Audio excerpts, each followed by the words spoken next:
శ్రీ సీతారామాభ్యాం నమః. శ్రీ గురుభ్యో నమః.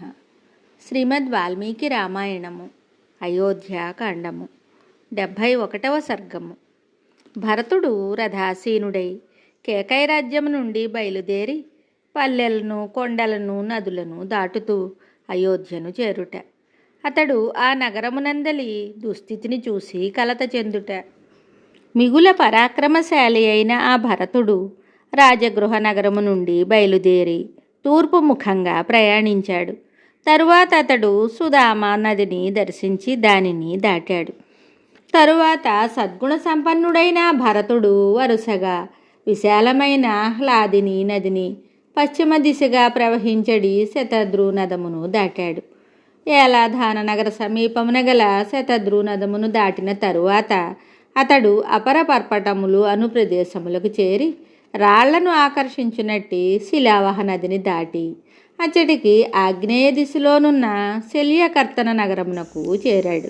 సత్యసంధుడు, పవిత్రుడు, శ్రీమంతుడు అయిన భరతుడు శిలావహ నదిని చూస్తూ దారిలోనున్న మహాపర్వతములను దాటుతూ చైత్రరథవనమునకు చేరాడు. తరువాత అతడు పశ్చిమ దిశగా ప్రవహించు సరస్వతీ నదియు, గంగానది యొక్క పాయయు కలియు ప్రదేశమును చేరాడు. తరువాత అక్కడికి ఉత్తర దిశన గల వీరమత్స్య దేశముల మీదుగా భారుండవనమున ప్రవేశించాడు. మిక్కిలి వేగముగా ప్రవహించినట్టిదియు, పర్వతములచే ఆవరింపబడి ఆహ్లాదకరముగా ఉన్నట్టిదియు అయిన కుళింగము అను పేరు గల యమునా నదిని దాటి ఎండలకు డస్సియున్న తన సైన్యమును ఆ యమునా నదీ తీరమున విశ్రమింపజేశాను.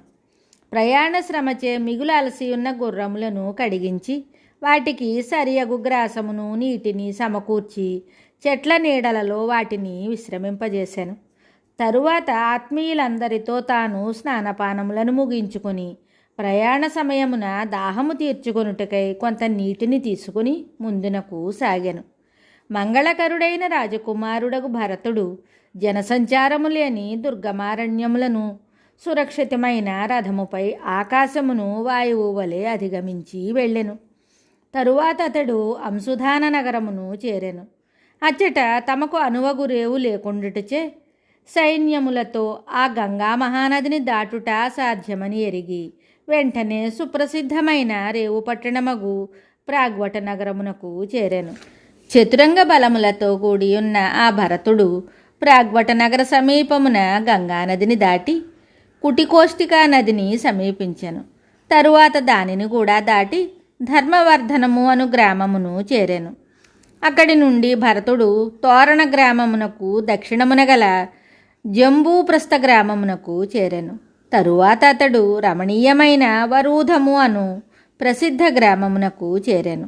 అచ్చట మనోజ్ఞమైన ఒక వనమునందు ఆ రాత్రి గడిపెను. తరువాత అక్కడి నుండి తూర్పు దిశగా కదలి ఉజ్జీహాన నగరం సమీపమున గల ఒక వనమునకు చేరెను. ఆ వనమునందు కదంబ వృక్షములు సమృద్ధిగా ఉండెను. ఆ కడిమి చెట్ల తోపును చేరిన తరువాత సైనికులతో, నేను ముందుగా వెళ్ళెదను, మీరు తిన్నగా రండి అని పలికి తాను జవనాశ్వములను పూంచిన రథముపై త్వరగా సాగిపోయాను. అతడు సర్వతీర్థ గ్రామమున ఒక రాత్రి వసించి తరువాత పర్వత ప్రాంతములలో పుట్టి పెరిగిన గుర్రముల సాయముతో ఉత్తానికా నదిని తదితర నదులను దాటెను. నరశ్రేష్ఠుడైన ఆ భరతుడు హస్తిపృష్టక గ్రామమును చేరి కుటికా నదిని దాటెను. తరువాత లౌహిత్య గ్రామమును చేరి కపీవతి నదిని అధిగమించెను. అతడు త్వరగా ఏకశాల గ్రామమున స్థాణుమతి నదిని, వినతాను గ్రామ సమీపమున గోమతీ నదిని దాటి కళింగ నగరము వద్ద ఒక మద్ది చెట్ల తోపులో ప్రవేశించి అశ్వములు అలసిపోవుట చూసి అచ్చట సేద తీరాడు. తరువాత ఆ వనమును విడిచి ఆ రాత్రి అంతయు వేగముగా ప్రయాణం చేసి మనుప్రభువుచే నిర్మితమైన అయోధ్యను దర్శించాడు. నరశ్రేష్ఠుడైన ఆ భరతుడు మార్గమున ఏకధాటిగా 7 రోజులు ప్రయాణం చేసి 8వ నాడు అరుణోదయ సమయమున ఎదురుగానున్న ఆ అయోధ్యాపురమును చూసి సారథితోటి ఇలా చెప్తున్నాడు. ఓ సారథి, ఇదిగో దూరమున కనిపించుచున్న ఈ అయోధ్య నగరమును చూడుము. అందు సద్గుణ శోభితులు వేద పండితులు అయిన బ్రాహ్మణోత్తములు నిత్యము యజ్ఞయాగములను నిర్వహిస్తూ ఉంటారు. ఇది మిక్కిలి ధన సంపన్నులచే విలసిల్లుచుండును. దీనిని ఇక్ష్వాకు వంశజులైన ఎంతోమంది రాజర్షులు పరిపాలించారు. ఆ విధంగా ఖ్యాతి వహించి చక్కని ఉద్యానవనములతో కలకల్లాడుతూ ఉండేది ఈ అయోధ్యానగరము తెల్లని గోడలతో నేడు వెలవెలబోవుచున్నది. అయోధ్యానగరమునందు అంతటను పూర్వము స్త్రీ పురుషుల కదలికలలో పెద్దగా సవ్వడులు వినబడుతూ ఉండేవి. కానీ నేడు ఆ ధ్వనులు వినబడడం లేదు. సాయంకాలం కాగానే జనులు ఉద్యానవనములకు చేరి అచ్చట స్వేచ్ఛగా రాత్రి అంతయు వినోద క్రీడలు సలిపి తెల్లవారిన తరువాత వారందరూ తమ తమ ఇళ్లకు పరుగులు తీస్తూ ఉండేవారు. అప్పటి ఆ ఉద్యానవన శోభలు అపూర్వములు. కానీ నేడు అవి నాకు మరి ఒక విధంగా కనబడుచున్నవి. నేడవి రసిక జనుల విహారములు లేక ఏడ్చుచున్నట్లుగా ఉన్నవి. ఇప్పుడు ఈ పురము నాకు పాడుబడిన అరణ్యము వలె నిర్జీవమై కనబడుచున్నది. ఈ పురమునందు శిబికాది వాహనములు, ఏనుగులు, అశ్వములు, పుర ప్రముఖులు ఇదివరలో వలె రాకపోకలు సాగించుచున్నట్లు కనబడటం లేదు. క్రమంగా పండ్లను, చిగురుటాకులను, పూతేనెలను ఆస్వాదించుడిచే మత్తిల్లిన చిలుకలు, కోకిలలు, తుమ్మెదలు మొదలగు వాటితో లోగడ పురమునందలి ఉద్యానవనములు శోభిల్లుచు ఆహ్లాదకరంగా ఉండేటివి. ఇంకనూ అవి జనుల యొక్క క్రీడా వినోదములకును విహారములకును అనువుగా వివిధములగు పూపొదరిండ్లతోనూ దిగుడు బావులతోడను క్రీడా పర్వతములతోడను చూడముచ్చటగా ఉండేటివి. నేడు ఆ ఉద్యానవనముల యందలి చెట్లు సమీపమున గల మార్గములలో ఆకులను రాలుస్తూ ఏడ్చుచున్నట్లు ఉండుటచే అవి పూర్తిగా ఆనందశూన్యములై కనబడుచున్నవి.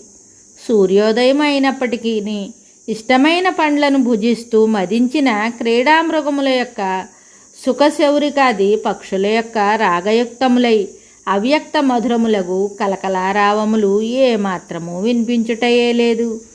చందనము, అగరు సువాసనలతో గుబాళిస్తూ సాటిలేని విధంగా హాయిని గొల్పెడి వాయువులు ఎప్పటి వలె నేడు ప్రసరించుటలేదేమిటి?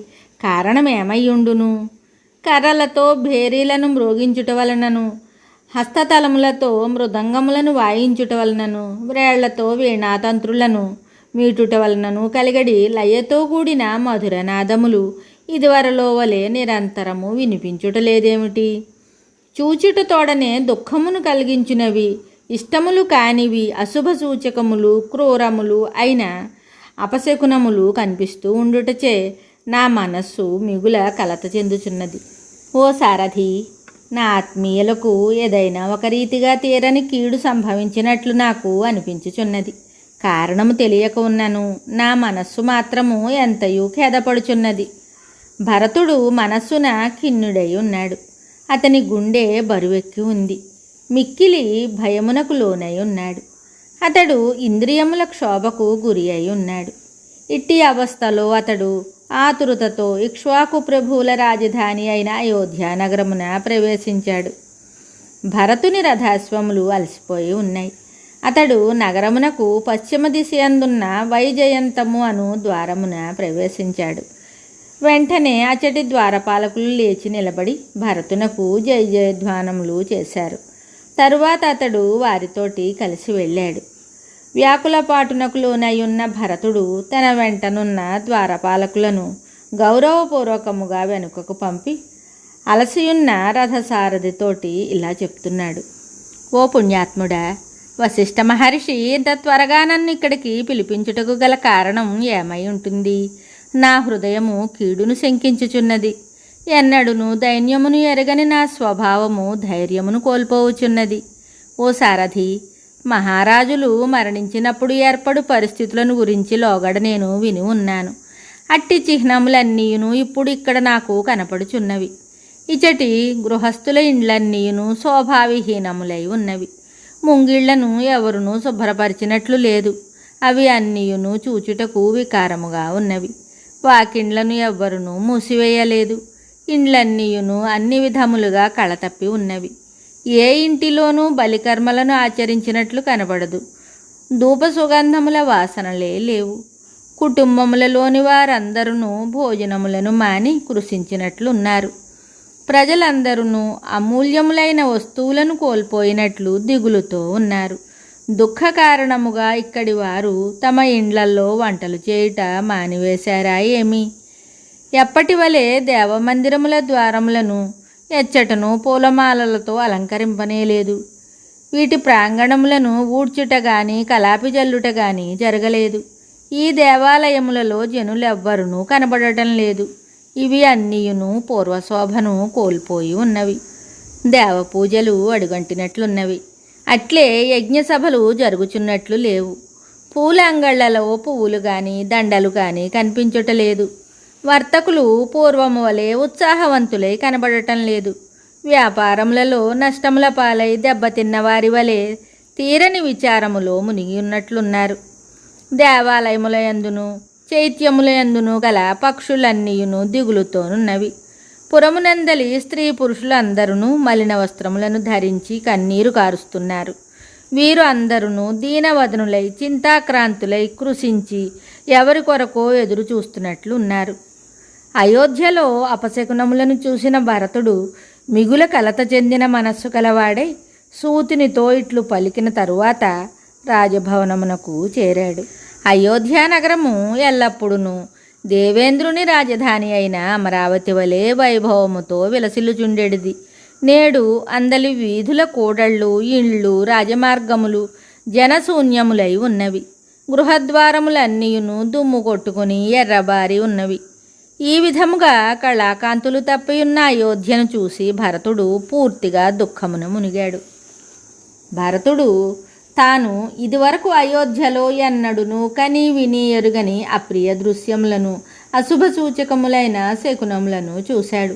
సహజముగా గుండె నిబ్రము గలవాడే అయినను అతడు ఈ కారణముగా ఉత్సాహాన్ని కోల్పోయి దీన మనస్కుడై తల వంచుకొనిన వాడై తండ్రి మందిరంలో ప్రవేశించాడు. వాల్మీకి మహర్షి విరచితమై ఆది కావ్యమైన శ్రీమద్ రామాయణమునందలి అయోధ్యాకాండమునందు 71వ సర్గము సంపూర్ణం. శుభం.